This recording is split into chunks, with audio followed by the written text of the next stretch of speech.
Hi, this is Shannon from No Shelf Control. Thanks for joining me on the channel tonight. It is match 2 day for round 2, and we have 2 more books going head to head that made it out of round 1. Those 2 books are Tomorrow and Tomorrow and Tomorrow by Gabrielle Zevin and Notes on Your Sudden Disappearance by Allison Esbach. So let's get started.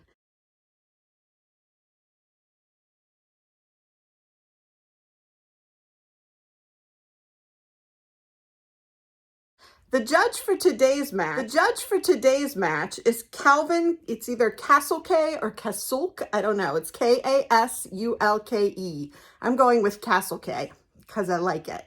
Calvin Kasulke is a writer, podcast producer, and transsexual menace living in Brooklyn. He is repped by Kent Wolf at Neon Literary. And it says he lives in Queens with his dog, Jeff. His work has appeared in Vice, Mel Magazine, DC Comics, and elsewhere, and he's the author of the novel Several People Are Typing, and he does use he, him pronouns.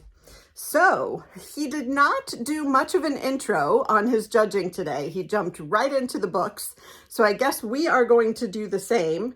Let's talk first about Notes on Your Sudden Disappearance by Allison Esbach. That was published May 17th, 2022 by Henry Holt & Co., and it's 352 pages. And here's the summary of that book. As I mentioned yesterday, I read the synopses in the previous videos when these went head to head with other books in round 1, but I'm going to do it again just in case you haven't seen those videos. Do go back and watch them just to see what the other judges had to say about these books if you haven't seen them yet. I will put those in the description, the links to those in the description so you can check them out. So here's the synopsis of Notes on Your Sudden Disappearance. The summer before Sally Holt starts the 8th grade begins as a gloriously uneventful one. It's full of family trips to the beach and long afternoons at the local pool with her older sister Kathy, which they mostly use as an excuse to ogle Billy Barnes, who works at the concession stand there. A rising senior and local basketball star, Billy has been an unending source of intrigue for both girls since he jumped off the school roof in 5th grade. And their fascination with him is one of the few things the increasingly different sisters have in common. By summer's end, Billy and Kathy are an item, an unthinkable stroke of luck that ends in an even more unthinkable tragedy. Set over the course of 15 years, Notes on Your Sudden Disappearance is narrated by Sally as she addresses Kathy before, during, and after her death. We watch as Kathy's absence creates a gaping hole that only Billy, now firmly off limits to Sally, understands and might possibly begin to fill. Charting years of their shared history and missed connections, Notes on Your Sudden Disappearance is both a breathtaking love story between 2 broken people who are unexplainably, inconveniently drawn to each other, and a wry, sharply observant coming-of-age story that looks at the ways the people we love the most continue to shape our lives long after they're gone. So this one, I don't know why, but this time when I read the synopsis, it feels sad to me. So I'm wondering if I missed that last time or why it reads differently to me. But it seems a little melancholy and like the loss of Kathy between the sisters and with Billy is going to make the book rather sad. It reminds me a little bit of a book by Celeste Ng, Everything I Never Told You? Maybe that's the one where the sister dies in the lake. So, doesn't sound like a happy-go-lucky book, but something I'm very interested in because I love the coming-of-age part. I love the sisters. I love the bit of romance and love story in there. So, can't wait to get my hands on this one and get started. Let's talk about Tomorrow and Tomorrow and Tomorrow by Gabrielle Zevin. So this book was published July 5th, 2022 by Knopf, and it's a little bigger. It's 416 pages. And here is the synopsis. In this exhilarating novel by the best-selling author of The Storied Life of A.J. Fikry, 2 friends, often in love but never lovers, come together as creative partners in the world of video game design, where success brings them fame, joy, tragedy, duplicity, and ultimately a kind of immortality. On a bitter cold day in the December of his junior year at Harvard, Sam Masher exits a subway car and sees, amid the hordes of people waiting on the platform, Sadie Green. He calls her name. For a moment, she pretends she hasn't heard him, but then she turns and a game begins, a legendary collaboration that will launch them to stardom. These friends, intimates since childhood, borrow money, beg favors, and before even graduating college, they've created their first blockbuster, Ichigo. Overnight, the world is theirs. Not even 25 years old, Sam and Sadie are brilliant, successful, and rich. But these qualities won't protect them from their own creative ambitions or the betrayals of their hearts. Spanning 30 years, from Cambridge, Massachusetts to Venice Beach, California, and lands in between and far beyond, Gabrielle Zevin's Tomorrow and Tomorrow and Tomorrow is a dazzling and intricately imagined novel that examines the multifarious nature of identity, disability, failure, the redemptive possibilities in play, and above all, our need to connect, to be loved, and to love. Yes, it is a love story, but it is not one you have read before. So the thing that popped out to me this time in reading the synopsis is that it says two friends, often in love, but never lovers. So I guess I always assumed that at some point these two were going to hook up. But apparently, based on the synopsis, they are never lovers. So we will see how that works out. Two friends, very close together, ambitious, building a video game together.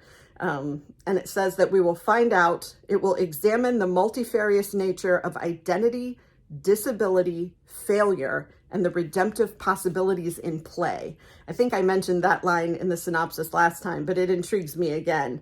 Those four, sort of aspects that we're going to uncover. So those are the synopses of both books. Let's talk about what the judge has to say about these books. So we have Calvin Kasulke, and he is going to talk first about Tomorrow and Tomorrow and Tomorrow. He says, it's an audacious thing to use a famous line from Shakespeare as the title of a novel. I admire this kind of called shot.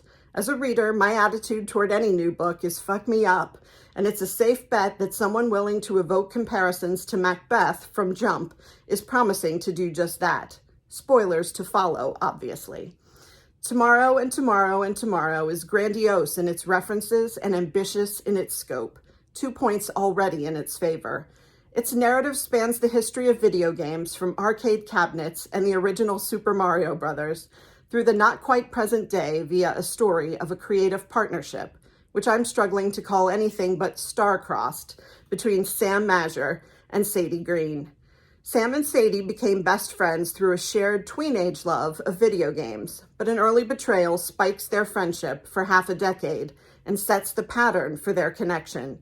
The novel follows the title pattern of Sam and Sadie's coming together and breaking apart through a series of nearly unbroken joint professional successes and a spate of harrowing personal catastrophes. The pair reconnect in college, this time not just as gamers, but as game designers. Their first collaboration, Ichigo, is a hit. This allows them to confound their own studio, Unfair Games, whose struggles and successes undergird much of the novel's plot from there on out. These early sections illustrating Sam and Sadie's creative connection are electric, but I found myself missing this initial spark as the two spend much of the book openly fighting, secretly fighting, or not speaking at all. That Sam and Sadie also bemoan this at various points throughout the book makes it clear the reader is meant to feel the loss as acutely as they do, but it doesn't do much toward recapturing the energy of those chapters. Now, there are several paragraphs redacted, so clearly Calvin Kasulke went for spoilers as he said he was going to do, but we don't get to know what those spoilers are. So he comes back and says, and though we spend most of the book alternating between the perspectives of Sam and Sadie, I somehow came out of it feeling they were less realized than some of their supporting cast.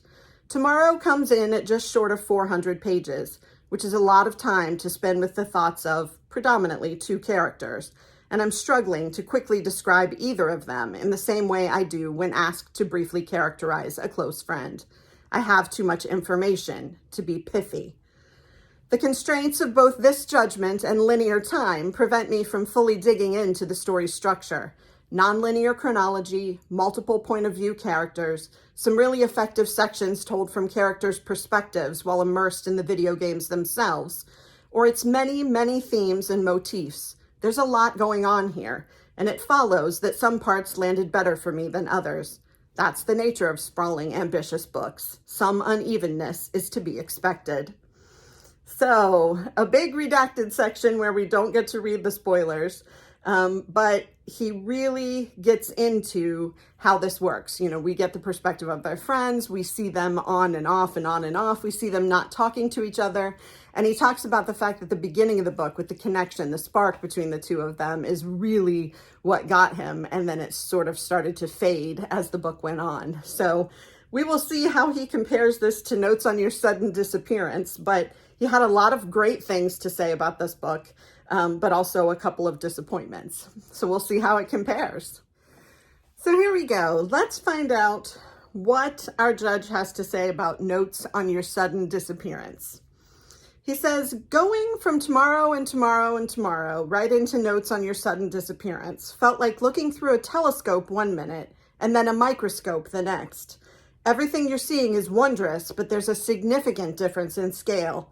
Notes maintains a laser focus on how grief unravels the lives of its small cast of characters, while life itself cruelly plods ahead. But I felt perversely reassured by this limited, if occasionally devastating, scope. Candidly, I didn't expect to remain engaged in a narrative exclusively dedicated to tracing the fallout from a single teenager's death, but Notes kept me engrossed long after the grieving process had become monotonous to the characters themselves. Much of the credit for that is owed to narrator Sally, who deftly, minutely observes her surroundings and whose perspective is a pleasure to inhabit, racked as it is by grief, the typical trials of an American adolescent in the late 90s and early aughts, and her singular relationship with the deuteragonist, Billy. I don't know what a deuteragonist is. I'm going to have to look that up. Sally tells the story from the vantage of her late 20s, but she's not narrating to some general audience. As the title suggests, the you she addresses throughout is Kathy, her late older sister. Kathy is killed in a car accident that both Sally and Kathy's boyfriend Billy, the car's driver, survive. Billy was an object of fascination for Kathy and Sally as preteens in suburban Connecticut, and transforms into a point of contention as varsity basketball star Billy becomes Kathy's high school boyfriend, which further diminishes the time popular, talented Kathy spends with her younger sister. In their grief after Kathy's death, Sally and Billy forge a connection that alternately buoys and haunts the narrator through the rest of her secondary school career and into her early adulthood. Throughout the text, Sally frequently refers to Billy as your boyfriend, as if it weren't enough to position you, the reader, as merely the dead sister whose tragic passing is the catalyst for the entire novel. And now you're feeling kind of jealous sympathy toward your alive sister and the beautiful but grief-gnarled intimacy she's cultivating with your man? Those kinds of subtle emotional wrinkles are what made Notes on Your Sudden Disappearance such a standout for me. In its relentless focus on one family's grief over the loss of a child, Notes is no less ambitious than its opponent in this round. What puts it over the top for me was the precision of its execution. Every sentence felt polished to a high shine, allowing the story to spill toward its inevitable, if still ambiguous, conclusion. So he definitely hits on what I pointed out from the synopsis. It does feel very sad. It's about grief. But the interesting point that he makes is that the you in the title is Kathy, the sister who passed away. So the whole book is written to her, which is a very interesting perspective for a novel. That whole second person type of novel is very unique, sometimes difficult to read, but it sounds like it's done well in this particular instance. So those are his opinions on Notes on Your Sudden Disappearance. Let's talk about his judgment and who he actually chooses to go forward. Here's what Kasulke has to say. Maybe this is all rationalization to support a more undefinable standard. Past a certain point of basic literary competency, my enjoyment of a book is mostly inflected by what the story asks of me as a reader. There are plenty of ways in which novels can call on you to be an active participant, requiring your puzzle-solving skills in unspooling a mystery, demanding your culpability as you follow a character unwittingly engineering their own ultimate downfall, engaging you to suss out when or how or whether a narrator is being unreliable, and so on. I tend to fall for stories that invite a relationship with the text that I haven't yet experienced, or those that inflict a familiar kind of participation on me in novel ways. Here again, Notes on Your Sudden Disappearance edges out tomorrow and tomorrow and tomorrow in casting the reader as the departed sister around whom the story orbits. I haven't been dead before. With apologies to Shakespeare, I want a book to claim its figurative pound of flesh from me. Here's how it shook out on the scales. And he chooses Notes on Your Sudden Disappearance, which, based on his review, I absolutely buy into. When I look at his opinion and what he highlighted as important from both books, there's no question to me that it has to be Notes on Your Sudden Disappearance, but I'm totally surprised. This is a bracket buster for me. I would have picked Tomorrow and Tomorrow and Tomorrow to go all the way through, just based on the press and the positive reviews that I've seen about the book. I would have absolutely been sure that Tomorrow and Tomorrow and Tomorrow was going to go forward. So it did not. It is Notes on Your Sudden Disappearance going into the third round. I would love to hear what you think about that. I'd also love to know if you enjoyed today's video. If you did, please click like and subscribe. I will be back tomorrow with the third match in round 2. We're narrowing down to 8 books that will go forward to round 3. I can't wait to tell you more about that. This weekend, I will be doing some videos on a couple of books that I've read and would like to review, and a couple of wins that I've gotten from Goodreads, new books that I want to tell you all about. So I'm looking forward to that. I hope you are too, and I can't wait to talk to you soon. Take care. Bye.